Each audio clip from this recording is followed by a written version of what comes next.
9 মাসের যুদ্ধের মধ্য দিয়ে স্বাধীন হয় বাংলাদেশ।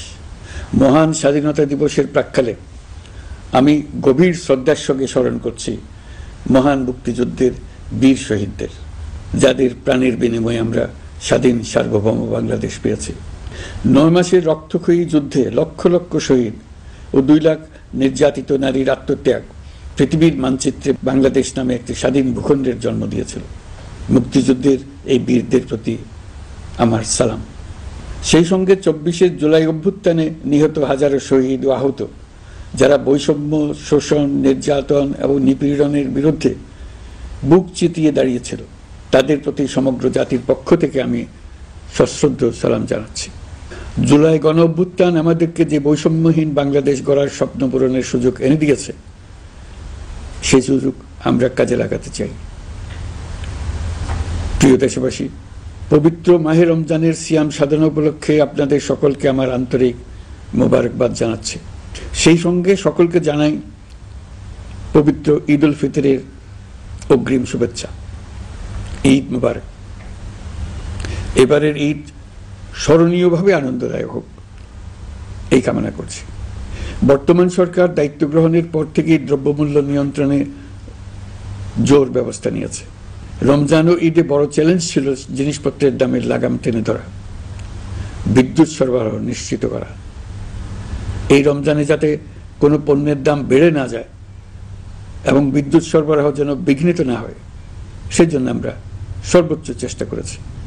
রমজান মাস জুড়ে সরবরাহ চেনের প্রতিবন্ধকতা কঠোরভাবে প্রতিহত করতে সব ধরনের ব্যবস্থা আমরা নিয়েছি। দেশের সকল জায়গা থেকে খবর এসছে যে এই রমজানের দ্রব্যমূল্য আগের তুলনায় কমেছে, জনগণ স্বস্তি পেয়েছে। দাম নিয়ন্ত্রণে এই প্রচেষ্টা চলমান থাকবে। প্রিয় দেশবাসী, গত 16 বছরে শেখ হাসিনা যে ভয়াবহ লুটপাট কায়েম করেছিল, আপনারা সেটার ভুক্তভোগী ছিলেন। ছাত্র জনতার অভ্যুত্থানের মুখে তারা পালিয়ে যাবার সময় এক লণ্ডভণ্ড অর্থনীতি ঢেকে গেছে। এই পরিস্থিতিতে দায়িত্ব নেবার পর অর্থনীতি পুনরুদ্ধারের জন্য অন্তর্বর্তী সরকার নানা উদ্যোগ নিয়েছে। ব্যাংকিং খাতে শৃঙ্খলা ফিরেছে। ক্রমান্বয়ে অর্থনীতির অপরাপর সুযোগগুলো ইতিবাচক ধারায় ফিরতে শুরু করেছে। এই সরকারের সবচেয়ে বড় চ্যালেঞ্জ মূল্যস্ফীতি। ফেব্রুয়ারিতে মূল্যস্ফীতি 9.32% নেমে এসছে, যা 22 মাসের মধ্যে সর্বনিম্ন। আগামী জুন মাসের মধ্যে এটি 8%-এর নিচে নেমে আসবে বলে আশা করছে। দেশের ধ্বংসপ্রাপ্ত অর্থনীতিতে স্বস্তি এনে দিয়েছে আমাদের প্রবাসী ভাই বোনেরা। অন্তর্বর্তী সরকার দায়িত্ব নেবার পর থেকে রেমিটেন্স ধারাবাহিকভাবে বেড়েছে। ফেব্রুয়ারি মাসে রেমিটেন্স প্রবাহ রেকর্ড গড়েছে, প্রায় 25% বৃদ্ধি পেয়ে $2.5 বিলিয়ন পৌঁছেছে। রেমিটেন্স যোদ্ধারা আমাদের দেশের অর্থনীতি গড়ার বীর সৈনিক। তাদের জন্য প্রক্রিয়াগত যেসব বিষয় রয়েছে, সেগুলো সহজ করে দেওয়া আমাদের দায়িত্ব। তারা যেন ভোগান্তির শিকার না হন, দূতাবাস যেন ঠিক মতো কাজ করে, এটি নিশ্চিত করার জন্য আমরা ব্যবস্থা নিয়েছি। আগামী নির্বাচনে যেন তাদের ভোটাধিকার দিতে পারি, সেজন্য কাজ করছি। পলাতক সরকারের আমলে চট দখলের মতো দেশের ব্যাংকগুলো দখল করে নেওয়া হয়েছিল। আমানতকারীর টাকাকে তারা নিজেদের ব্যক্তিগত টাকায় রূপান্তরিত করে ফেলেছিল। অন্তর্বর্তী সরকারের অন্যতম কাজ ছিল ব্যাংকিং ব্যবস্থায় আস্থা ফিরিয়ে আনা, আমানতকারীর স্বার্থ রক্ষা করে নিয়ম শৃঙ্খলা প্রতিষ্ঠা করা, হিসাবপত্রে বিশ্বাসযোগ্যতা স্থাপন করা। ব্যাংকিং ব্যবস্থায় আস্থা প্রতিষ্ঠা করা গেছে। এর ফলে অর্থনীতিতে শৃঙ্খলা ফিরেছে।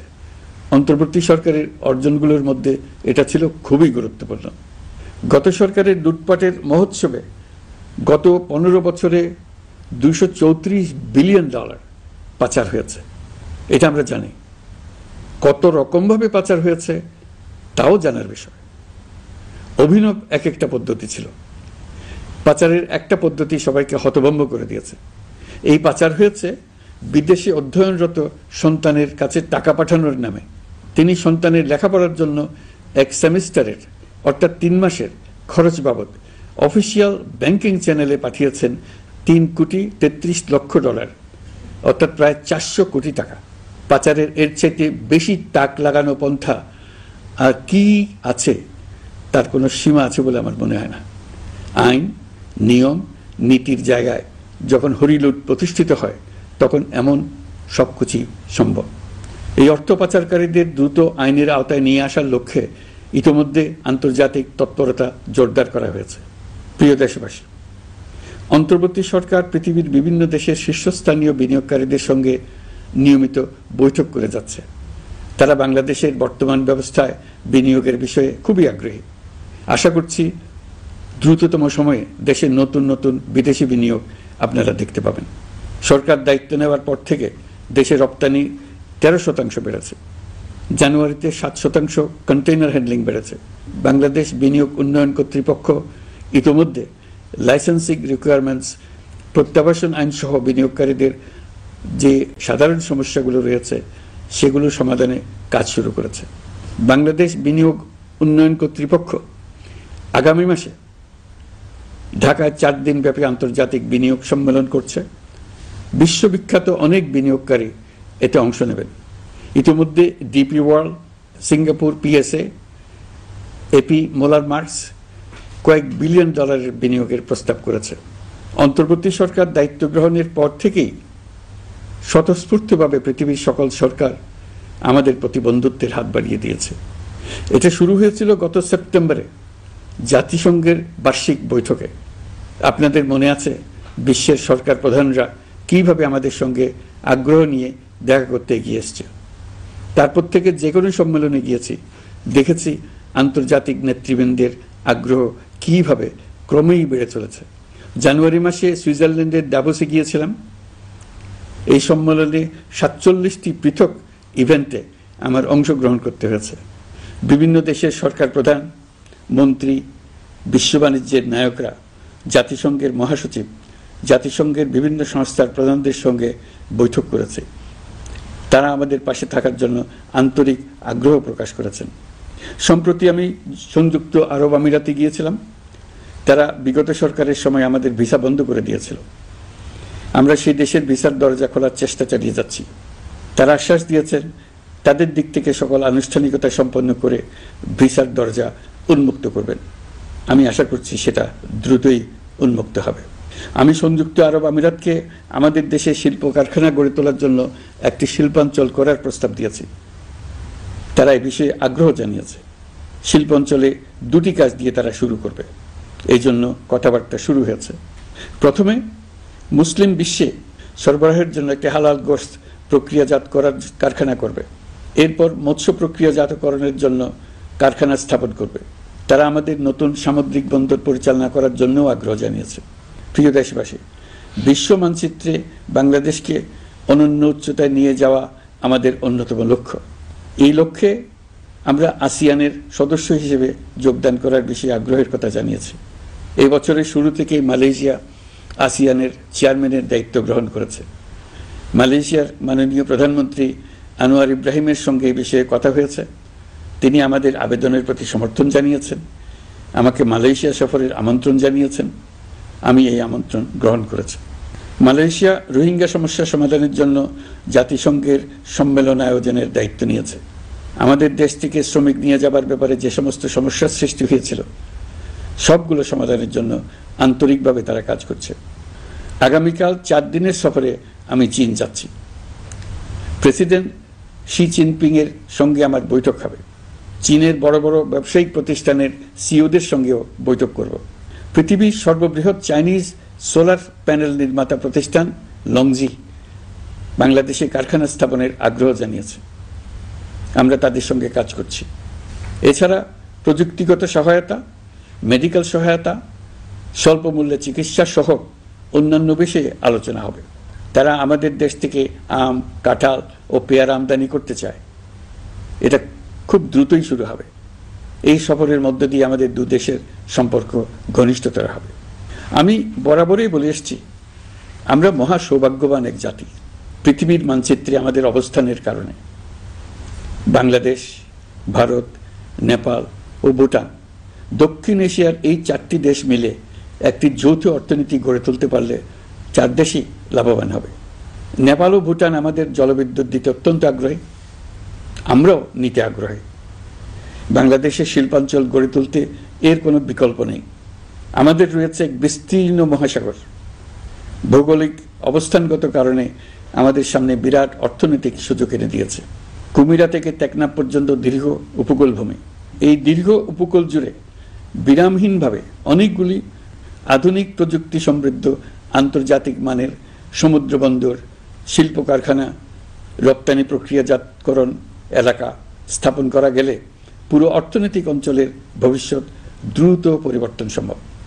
নেপাল থেকে জলবিদ্যুৎ আনতে পারলে জীবাশ্ম জ্বালানির উপর আমাদের নির্ভরশীলতা কমবে।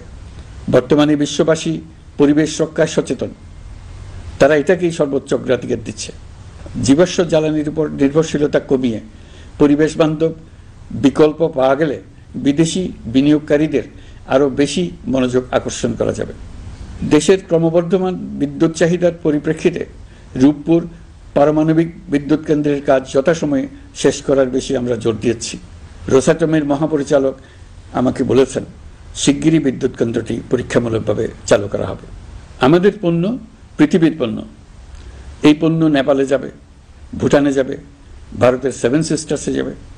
প্রতিবেশীদের পণ্য আমাদের এখানে আসবে, সারা পৃথিবীর কাছে পৌঁছে যাবে। এইভাবেই এটি একটি লাভজনক অর্থনৈতিক অঞ্চল হিসেবে দাঁড়িয়ে যাবে। আর এই অঞ্চলের গুরুত্বপূর্ণ ভূমিকায় থাকবে বাংলাদেশ।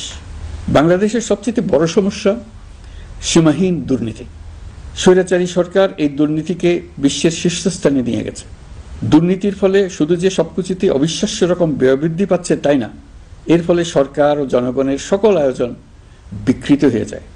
সরকারের লক্ষ্য, নীতিমালা, প্রাতিষ্ঠানিক আয়োজন, সরকারি কর্মকর্তাদের দায় দায়িত্ব যা কিছু কাগজে লেখা থাকে তার সব কিছু অর্থহীন হয়ে যায়। দেশ চলে অলিখিত আয়োজনে। সরকারকে চলতে হয়, ব্যবসায়ীকে চলতে হয়, শিল্পপতিকে চলতে হয়, বিনিয়োগকারীকে চলতে হয়, দেশের সকল নাগরিককে এই অলিখিত নিয়মে চলতে হয়। নাগরিককে এই অদৃশ্য জগতের সঙ্গে মোকাবেলা করে টিকে থাকার বিদ্যায় পারদর্শী হতে সাধনা করতে হয়। দৈনন্দিন জীবনে টিকে থাকা এবং সাফল্য অর্জনের জন্য একটা নতুন ভাষা আয়ত্ত করতে হয়। চারদিকে কি শব্দ বলা হচ্ছে, কাগজে কি লেখা হচ্ছে তা মনে মনে দ্রুত অনুবাদ করে তার মর্মার্থ বুঝে নিতে হয়। তা না হলে দৈনন্দিন সিদ্ধান্ত নেওয়া যায় না। সবচেয়ে বড় মুশকিল হলো এর কোনো অভিধান নেই। কারণ ব্যক্তি বিশেষে, স্থান বিশেষে, পরিস্থিতি বিশেষে এর অর্থ ক্রমাগতভাবে পাল্টে যায়। পুরো বিশ্ব বুঝে গেছে আমরা জাতি হিসেবে সততার পরিচয় বহন করি না। এটা শুধু জাতীয় কলঙ্কের বিষয় নয়, আন্তর্জাতিক বাণিজ্যে এটা আত্মঘাতী বিষয়। দেশবাসীর মতো আন্তর্জাতিক সম্প্রদায়ও চায় আমরা দুর্নীতিমুক্ত হই, কারণ তারা আমাদের সঙ্গে ব্যবসা বাণিজ্য সম্প্রসারণ করতে চায়। দুর্নীতিমুক্ত হতে না পারলে ব্যবসা বাণিজ্য কিছুই চলবে না। দুর্নীতি থেকে মুক্ত হওয়া ছাড়া বাংলাদেশের কোনো গতি নেই। অন্তর্বর্তী সরকার সকল কাজ দুর্নীতিমুক্ত করতে সর্বোচ্চ অগ্রাধিকার দিয়ে যাচ্ছে। এই সরকারের মেয়াদকে দুর্নীতিমুক্ত রাখার চেষ্টার পাশাপাশি আগামী দিনেও দেশের নাগরিককে যেন সরকারের পৃষ্ঠপোষকতা দুষ্পুষ্ট দুর্নীতি থেকে মুক্ত রাখতে পারে সেই ব্যবস্থা নিশ্চিত করতে আমরা প্রতিশ্রুতিবদ্ধ। দুর্নীতি ও হয়রানি রোধে আমরা একটা বিষয়ের উপর গুরুত্ব দিচ্ছি। সরকারের সঙ্গে দৈনন্দিন, মাসিক বা বার্ষিক রুটিন কাজের জন্য যেন কোনো নাগরিককে সশরীরে কোনো সরকারি অফিসে উপস্থিত হতে না হয়। দুর্নীতি প্রতিরোধের অংশ হিসেবে সরকারি সব অফিসে ই-ফাইলিং চালুর সিদ্ধান্ত নেওয়া হয়েছে।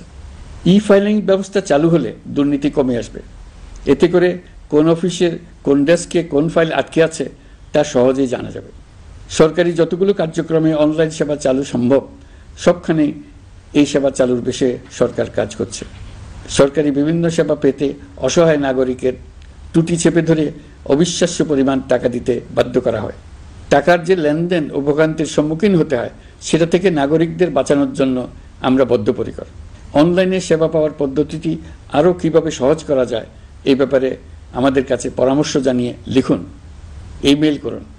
আপনি বা আপনার পরিবারের যে কেউ এই সেবা বাণিজ্যিকভাবে দিতে চাইলে প্রশিক্ষণ গ্রহণ করে পৃথিবীর যে কোনো স্থান থেকে এই সেবা দিতে পারবেন।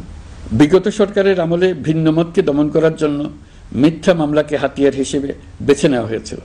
বিভিন্ন পর্যায়ে যাচাই বাছাই করে আমরা এইসব হয়রানিমূলক মামলা প্রত্যাহারের উদ্যোগ নিয়েছি।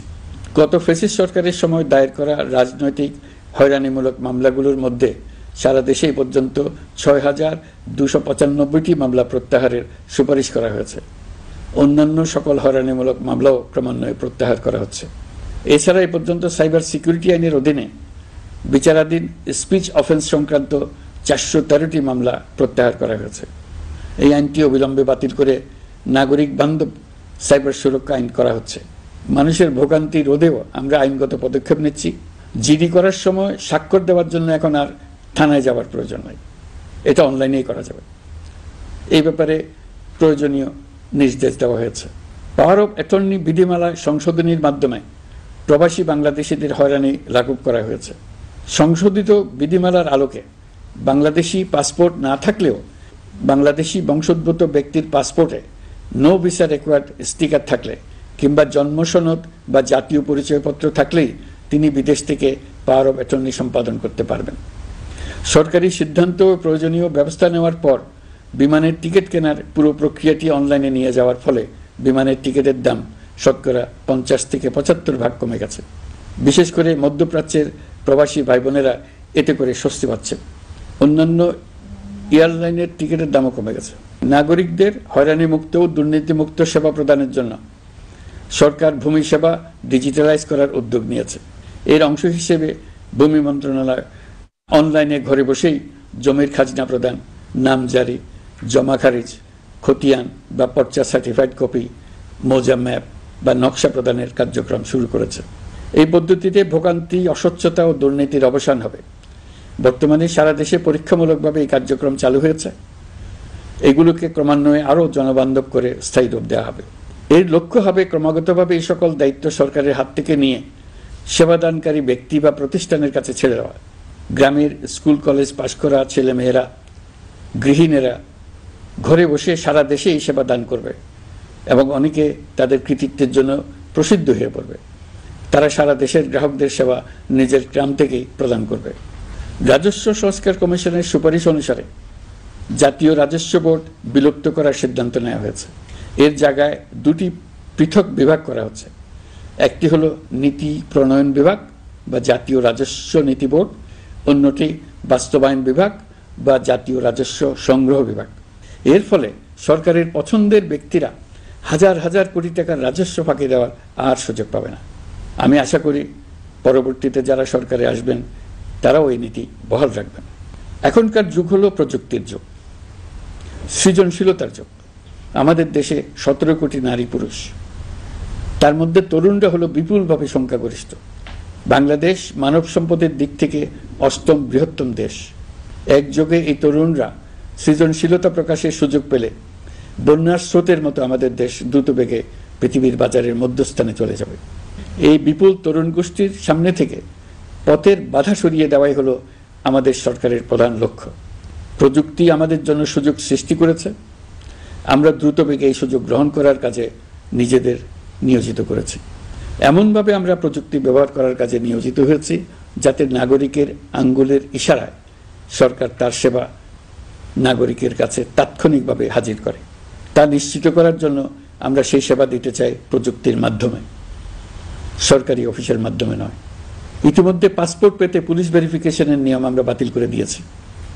এর ফলে বর্তমানে নাগরিকরা আগের চাইতে সহজভাবে পাসপোর্ট সেবা পাচ্ছেন।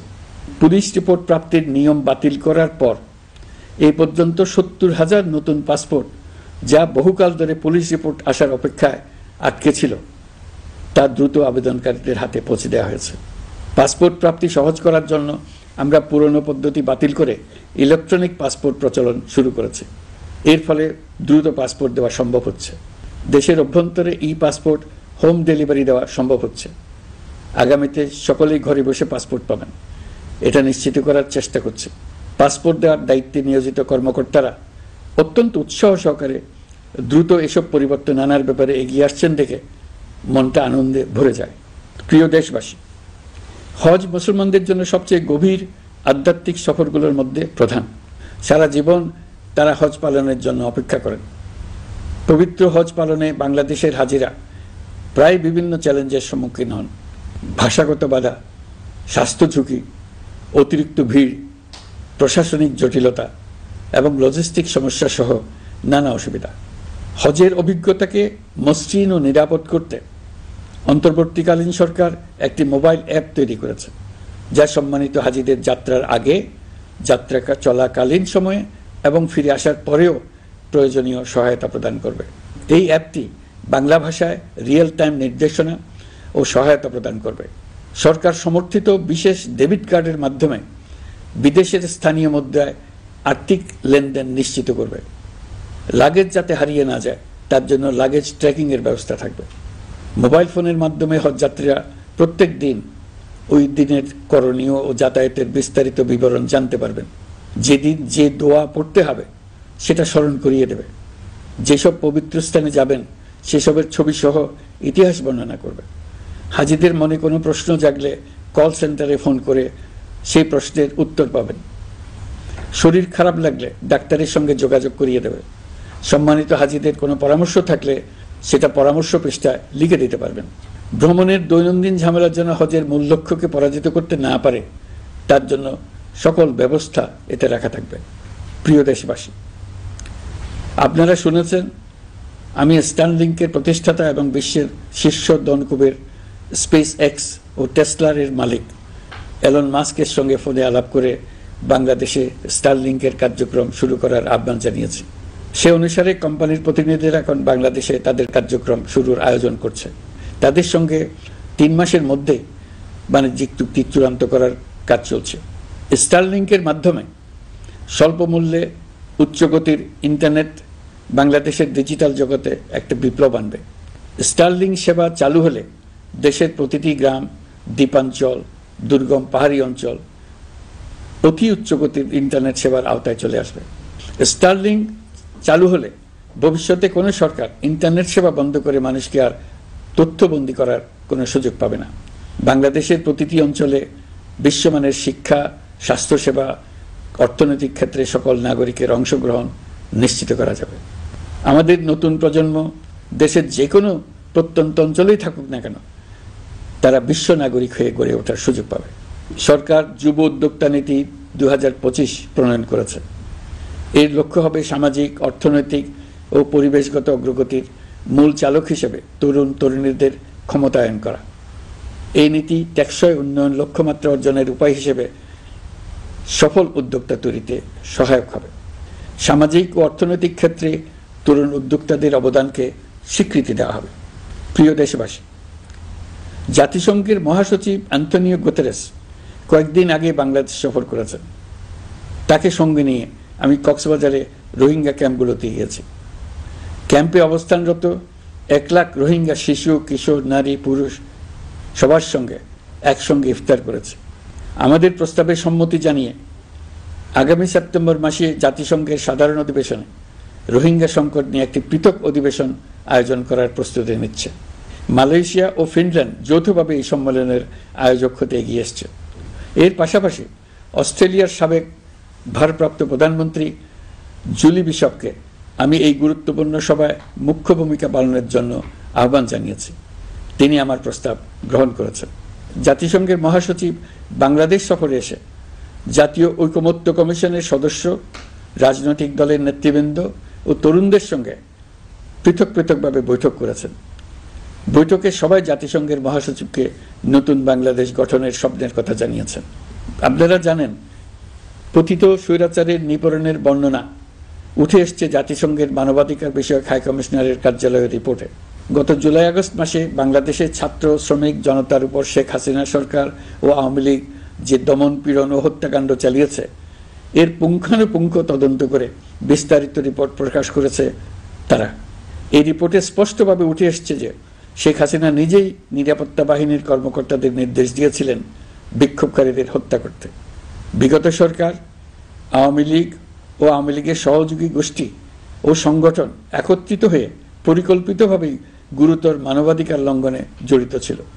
মানবাধিকার বিষয়ক হাই কমিশনারের রিপোর্টে বলা হয়েছে বিক্ষোভ চলাকালে প্রায় 1400 জন নিহত হয়েছেন, যার মধ্যে প্রায় 13% শিশু। বিক্ষোভের সম্মুখ সারিতে থাকার কারণে আমাদের জুলাই কন্যারা নিরাপত্তা বাহিনী ও আওয়ামী লীগের সমর্থকদের দ্বারা আক্রান্ত হয়েছে, এমনকি যৌন নির্যাতনের শিকার হয়েছে।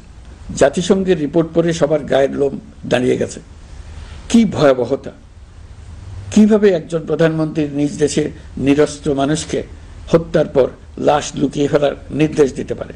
ক্ষমতা আঁকড়ে রাখার জন্য তিনি পৃথিবীর সকল নিষ্ঠুরতা ছাড়িয়ে গেছেন। এটাই জাতিসংঘের প্রতিবেদনে উঠে এসছে। মানবাধিকার বিষয়ক হাইকমিশনার কার্যালয়ের এই রিপোর্টকে আমরা স্বাগত জানাচ্ছি। প্রতিবেদনে যে সুপারিশ করা হয়েছে, অন্তর্বর্তী সরকার সেই সুপারিশগুলো গুরুত্বের সঙ্গে বিবেচনা করছে। আপনাদেরকে আশ্বস্ত করে বলতে চাই, যারা গণহত্যায় জড়িত ছিল, যারা নির্বিচারে মানুষ হত্যা করেছে, যারা ইতিমধ্যে হত্যাকারী হিসেবে বিশ্বের কাছে স্বীকৃত, তাদের বিচার এই দেশের মাটিতে হবেই। প্রিয় দেশবাসী, আপনারা জানেন অন্তর্বর্তী সরকার দায়িত্ব নেবার পর থেকেই গণমাধ্যম ও সোশ্যাল মিডিয়ায় গুজবের যেন এক মহোৎসব চলছে। দেশকে অস্থিতিশীল করার জন্য একের পর এক মিথ্যা তথ্য ছড়িয়ে দিয়ে জনগণকে বিভ্রান্ত করার চেষ্টা চলছে। অভিনব সব প্রক্রিয়ায় গুজব ছড়ানো হচ্ছে। এক ছবির সঙ্গে অন্য ছবি জুড়ে দেওয়া হচ্ছে, ঘটনা একটা, ছবি আরেকটা। এরকম ফটোকার্ড বানিয়ে অন্য দেশের ঘটনাকে এ দেশের ঘটনা হিসেবে চালিয়ে দিয়ে সোশ্যাল মিডিয়ায় তোলপাড় করে ফেলছে। যতই নির্বাচন কাছে আসবে, এর রূপ আরো ভয়ঙ্কর হতে থাকবে।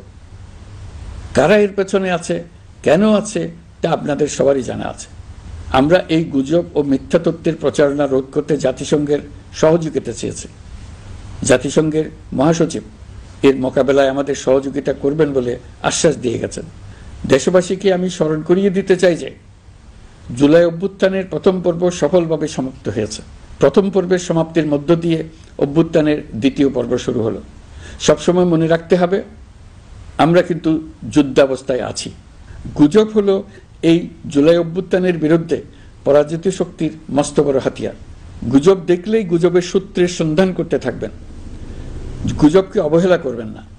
বহু অভিজ্ঞ সমর বিশারদ এই গুজবের পেছনে দিনরাত কাজ করছে। সীমাহীন অর্থ এর পেছনে নিয়োজিত আছে।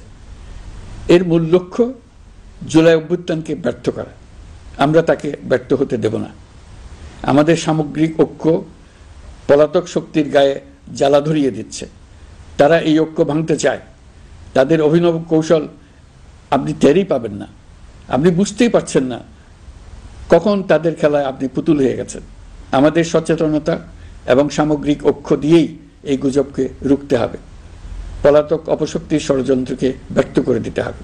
প্রিয় দেশবাসী, আপনারা জানেন ইতিমধ্যে জাতীয় ঐকমত্য কমিশন তাদের কাজ শুরু করেছে। ৬টি সংস্কার কমিশনের ১৬৬টি সুপারিশ ও পূর্ণাঙ্গ প্রতিবেদন সহ ৩৮টি রাজনৈতিক দলের কাছে চিঠি দেওয়া হয়েছে। ইতিমধ্যে রাজনৈতিক দলগুলোর সঙ্গে বৈঠক শুরু হয়েছে। দেশের রাজনৈতিক দলগুলো খুবই ইতিবাচকভাবে সংস্কার কাজে সাড়া দিয়েছেন, তাদের মতামত তুলে ধরছেন।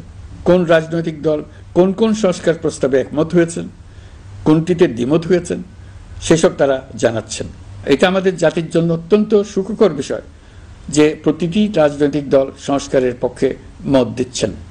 ঐকমত্য কমিশনের মাধ্যমে সকল রাজনৈতিক দলের মতামত নেওয়ার কাজ এখন চলমান আছে। কমিশনের লক্ষ্য যে সকল বিষয়ে রাজনৈতিক দলগুলো একমত হবেন সেগুলো চিহ্নিত করা এবং তার একটা তালিকা প্রস্তুত করা। যে সকল দল এতে একমত হয়েছেন তাদের স্বাক্ষর নেওয়া। এই তালিকাটাই হবে জুলাই চার্টার বা জুলাই সনদ। আমাদের দায়িত্ব জাতির সামনে পুরো প্রক্রিয়াটা স্বচ্ছভাবে তুলে ধরা এবং প্রক্রিয়া শেষে নির্বাচনের আয়োজন করা। নির্বাচনের ব্যাপারে আমি আগেও বলেছি, আবারও বলছি, এবছর ডিসেম্বর থেকে আগামী বছরের জুনের মধ্যে নির্বাচন হবে। আমরা চাই আগামী নির্বাচনটি বাংলাদেশের ইতিহাসে সবচেয়ে অবাধ, সুষ্ঠু ও গ্রহণযোগ্য নির্বাচন হবে। এই জন্য নির্বাচন কমিশন সব ধরনের প্রস্তুতি নিতে শুরু করেছে।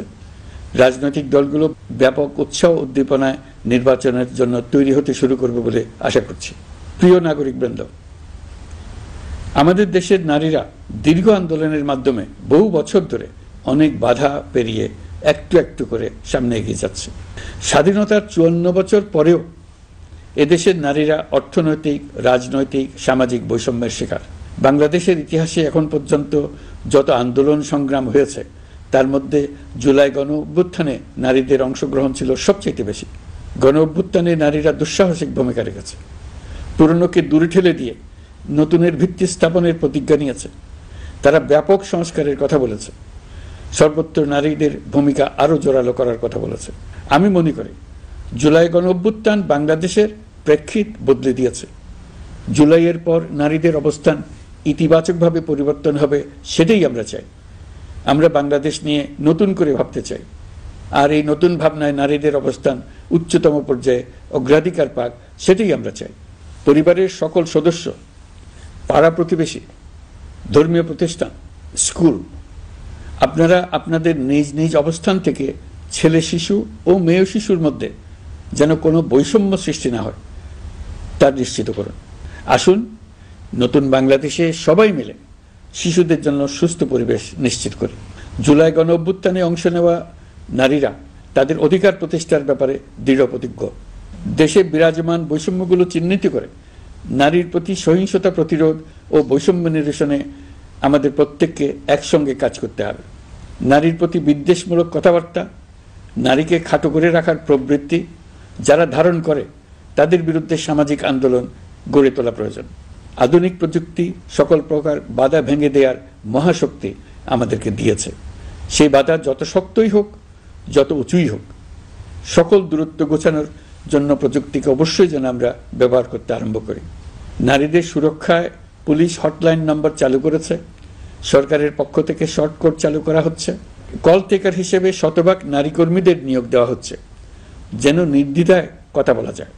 নারী ও শিশু নির্যাতন দমন আইন সংশোধন হয়েছে, এসব মামলার তদন্ত ও বিচারের সময় কমিয়ে আনা হয়েছে, বিচার বিলম্বে বাধা দূর করা হচ্ছে।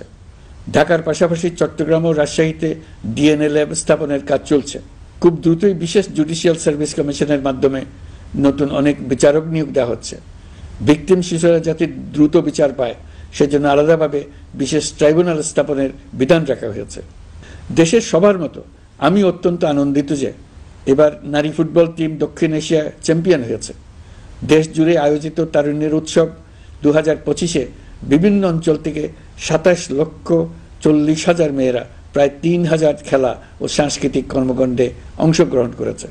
উৎসবে দেশের সুবিধাবঞ্চিত ও সুবিধাপ্রাপ্ত অঞ্চল, প্রান্তিক জনগোষ্ঠী এবং 21টি নৃগোষ্ঠীর তরুণ তরুণী সহ সকলের সার্বজনীন অংশগ্রহণ ছিল। এই উৎসবের অন্যতম লক্ষ্য ছিল তরুণদের মধ্যে ঐক্য গড়ে তোলা, সহযোগিতার নীতি প্রচার এবং তাদেরকে উদ্যোক্তা হিসেবে গড়ে তোলা যাতে করে তারা আত্মনির্ভর হতে পারে, দেশের সম্পদ হিসেবে গড়ে উঠতে পারে। আমরা তারুণ্যের এই উৎসব সারা বছর জুড়ে উদযাপন করার ঘোষণা দিয়েছি। এই উৎসবে আমরা গ্রাম, উপজেলা, শহর, বন্দর সকল এলাকা, আবাল বৃদ্ধ বনিতাকে এবং স্কুল কলেজ মাদ্রাসার সরকারি বেসরকারি সকল প্রতিষ্ঠানের সবাইকে নানা প্রকারের সৃজনশীল কর্মসূচি নিয়ে এগিয়ে আসার জন্য আমি অনুরোধ জানাচ্ছি। প্রতিটি এলাকায় এই উৎসবে যোগদান করতে মেয়েদের যেন বিশেষভাবে উৎসাহিত করা যায় সেজন্য সকলকে আহ্বান জানাচ্ছি। কোথায় এটা কিভাবে উদযাপিত হচ্ছে সেই ব্যাপারে জানার জন্য আমি আগ্রহ নিয়ে অপেক্ষা করলাম। বিভিন্ন পর্যায়ে দেশের সেরা গ্রাম, সেরা উপজেলা, সেরা শহর, সেরা প্রতিষ্ঠান, সেরা ব্যক্তিকে পুরস্কার দেওয়ার জন্য আমরা প্রস্তুত থাকব। নারী অধিকারের পাশাপাশি একই রকম গুরুত্বের সঙ্গে মনে রাখতে হবে সংখ্যালঘুদের নাগরিক অধিকার, সমতল ও পাহাড়ের জাতিগোষ্ঠীর নাগরিক অধিকার। কারো কোনো নাগরিক অধিকারকে অবহেলা করলেই এই জাতির জন্য মহা সংকট সৃষ্টি হবে। নাগরিক হিসেবে আমরা কেউ যেন অন্য নাগরিকের অধিকার হরণের দায়ে অভিযুক্ত হতে না পারি সেই ব্যাপারে আমাদের নিশ্চিত থাকতে হবে। তাহলেই সত্যিকার নতুন বাংলাদেশ জন্ম লাভ করবে। সবাইকে আবারও আমার সালাম জানিয়ে আমার বক্তব্য শেষ করছি। আসসালামু আলাইকুম। সবাইকে স্বাধীনতা দিবসের অভিনন্দন জানাচ্ছি। পবিত্র মাহে রমজানে মহান আল্লাহর অশেষ মেহেরবানি আমাদের উপরে বর্ষিত হোক। এবারের শবে কদরের পবিত্র রজনীতে মহান আল্লাহ যেন তাঁর সকল বান্দার মোনাজাত কবুল করেন তা প্রার্থনা করছি। একই সঙ্গে পবিত্র ঈদে সকলকে জানাই ঈদ মোবারক।